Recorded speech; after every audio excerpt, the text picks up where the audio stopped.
Welcome back to our channel. నేను మీ మాదిరి. మనిషికి ఉండేటటువంటి 2 లక్షణాలు వ్యాధి లాంటివన్నమాట.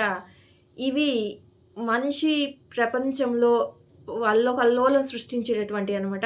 అసలు అవేంటి? ఏం సృష్టిస్తాయి?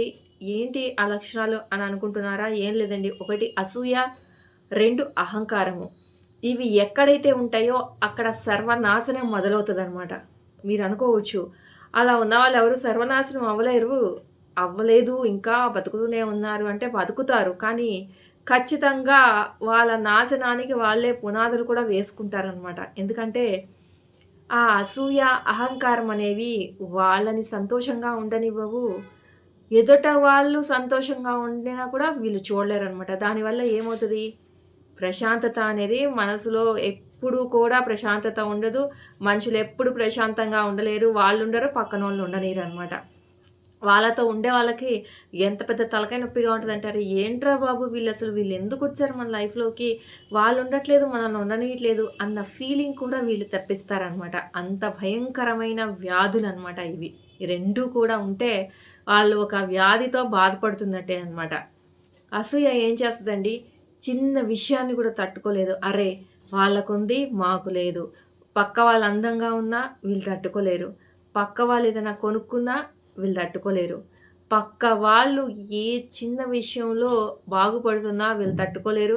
పక్క వాళ్ళు కష్టపడి సంపాదించుకున్న 5 చేతులు లోపలికి వెళ్ళేంత అంత చిన్న స్థితిలో ఉన్నా కూడా వీళ్ళు ఓర్చుకోలేరు. అరే! వీళ్ళు మన మీద డిపెండ్ అవ్వకుండా వాళ్ళకి వాళ్ళే బతికేస్తున్నారే అనేటటువంటి వాళ్ళు కూడా ఉంటారనమాట. అసూయ అంత ప్రమాదకరమైందనమాట. ఆ అసూయలోనే ఎన్నో చెడ్డ పనులు చేయటానికి కూడా వీళ్ళు సందేహించరనమాట. ఎందుకంటే ఆ అసూయాతత్వం అనేది అక్కడి దాకా వాళ్ళని లాక్కెళ్తుందనమాట. ఇంకా అహంకారము. నాకేంటి? నేనేంటి? నాకున్న స్థాయికి, నేనున్న స్థాయికి ఎక్కడి నుంచైనా ఎవరైనా దిగాల్సిందే, దిగి రావాల్సిందే అన్నట్టుగా కొందరు ఉంటారు. అందరు కాదు. ఆ అహంకారము ఎక్కడి దాకా దారి తీస్తది అనంటే, ఏదో దేవుడిని కూడా వీళ్ళు పిలిస్తే వచ్చేయాలి అన్నంత విర్రవీగిపోతూ ఉంటారనమాట. ఆ మదం అంటారు కదా! ఆ మదమాశ్చర్యాలు ఎలా చేస్తాయి అంటే వాళ్ళని మంచి చేస్తున్నామా? చెడు చేస్తున్నామా? అసలు మనము ఒక మనుషుల్లాగా బిహేవ్ చేస్తున్నామా? మానవత్వం మనలో ఉందా? చచ్చిపోయిందా? మనం బండరాళ్ళలాగా మారిపోయామా? అన్నటువంటి తేడా లేకుండా అంత క్రూరులుగా వాళ్ళని చేసేస్తదనమాట. ఈ అసూయ అలాగే చేస్తది. అహంకారము అలాగే చేస్తది. ఏ మనిషి అయితే నాలో ఈ 2 క్వాలిటీస్ పెరిగిపోతున్నాయని వాళ్ళకి వాళ్ళు రియలైజేషన్ తెచ్చుకొని ఏ విధంగా వాటిని తగ్గించుకోవాలి. అవి ఉండడం వల్ల మనకి మనమే నశించిపోతాము. మనకి మనమే మన విలువని కోల్పోతాము. మన మర్యాదని కోల్పోతాము.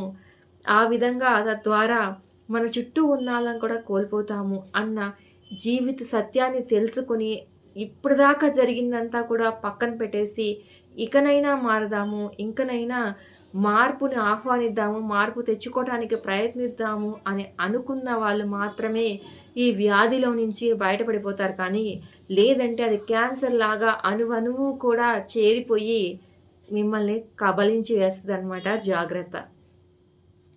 మీ పక్కన వాళ్ళు ఉన్నా కానీ, చిన్న పిల్లలు, నెక్స్ట్ జనరేషన్ వాళ్ళు కూడా ఈ విధంగా ఎవరైనా ఆలోచించటం మొదలుపెడితే, యాజ్ ఎ వెల్ విషర్స్‌గా, యాజ్ ఎ ఫ్యామిలీగా మీకు తెలిసిన వాళ్ళైనా, ఎవరైనా కానీ కొంచెమో గొప్పో ఇలా ఉండకూడదు, ఇలా ఉండాలని చెప్పటానికి ప్రయత్నించండి మీ వంతుగా. వాళ్ళు మారండి, మారకపోండి అనేది వాళ్ళ ఇష్టము. కాకపోతే ఒకే విషయాన్ని 100 సార్లు చెప్పినప్పుడు ఎంతో కొంత వాళ్ళ మైండ్‌లోకి వెళ్తదనమాట. దయచేసి ఇలాంటి వ్యాధి ఉన్న వాళ్ళని రక్షించండి. ఇది చాలా డేంజర్ అయిన వ్యాధి అనమాట. దీనికి మందు ఏ డాక్టర్ దగ్గరికి వెళ్ళినా ఉండదు. దానికి మందు మనకి మనమే సెల్ఫ్ రియలైజేషన్ చేసుకొని ఒక మార్పు అనే దాని వైపు మనకి మనంగా పయనిస్తే తప్ప ఆ వ్యాధికి చికిత్స లేదనమాట.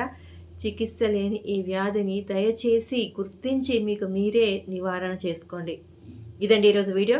వీడియో కనుక నచ్చితే లైక్ చేయడం మర్చిపోదు. మరిన్ని ఇలాంటి వీడియోస్ కోసం వెంటనే ఛానల్ సబ్స్క్రైబ్ చేసుకొని పక్కనే ఉన్న బెల్ ఐకాన్ కూడా ప్రెస్ చేయండి. అప్పుడు నేను పెట్టే డైలీ నోటిఫికేషన్స్ మీ దాకా వచ్చేస్తాయి.